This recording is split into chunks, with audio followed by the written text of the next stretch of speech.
Friends, I'm going to narrate an interesting episode of my life which took place around 36 years ago. In March 1977, I was deputed my department to visit industrial fair at Leipzig, Germany. I left by Air India plane for Rome, reached there in the afternoon, and from there I had to catch a flight to Warsaw to attend to some official business at that place. I took the plane. It was a very small plane with a capacity of 15 passengers only and the crew. After being airborne for about half an hour, the plane entered the air pocket and it started getting violent jolts which scared me to death. I was very much afraid. I had never any experience of going into this type of a situation. The announcement by the commander was not understandable by me as I did not understand the Polish language. And I started feeling that in case the plane meets with a crash, my family would never come to as to where I have disappeared.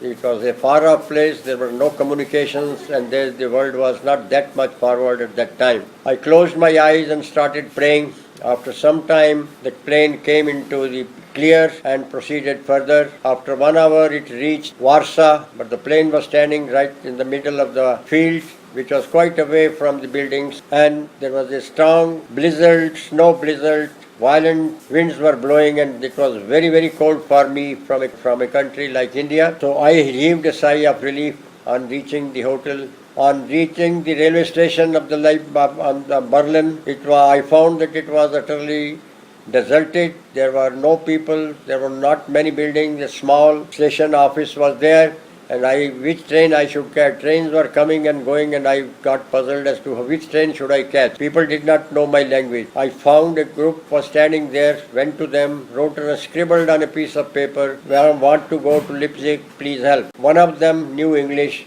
He said that they are also going to Leipzig and I can follow them in the compartment they will board. Well, I was relieved. The train reached Leipzig after about 1.5 hours and everybody got down. I again requested that gentleman and he was extremely kind to arrange a paying guest accommodation for me and also hired a taxi for me to go to that place. I can never forget the kindness of that man, and I still remember very vividly as to how he helped me. On reaching the guest house, I found the old landlady very helpful, but the language was a big problem between us. I had to communicate with her in signs. Whatever I wanted, I will just try to tell her, and somehow she could find what I wanted. After completing my work and attending the seminar on the small industries, I left for London to be there and do some official business and see some places of tourist interest. Now, I did not know the place and I had not informed my people also. A young boy was just passing by and he looked like an Indian. I asked him, "Gentlemen, will you listen?" And I spoke to him in Urdu. He said, yes, Mecca, are you from India? He said, "No, I am from Pakistan." I explained my situation to him. He says, "Okay, please come in my car. I am going in that direction and I will take you." I went with him and felt very, very easy by talking to him. You can imagine in such a situation how thankful I should have been to him. It was a great happening and I was very, very happy to meet that gentleman. He dropped me at the place of my relative. After doing my job in London for a few days, I went to Paris. I had a great desire to visit Paris, which is reported to be a beautiful city with places like Eiffel Tower and other tourist places. On reaching the counter and I wanted to go out, but I could not find an exit door. I stood aside and waited for some people. I saw some people reaching the walls, and to my surprise and happiness, the walls separated and there existed an exit. At the counter of the bus, I made inquiries and bought a ticket. The bus took us to few places. I visited the places known as Paris by night.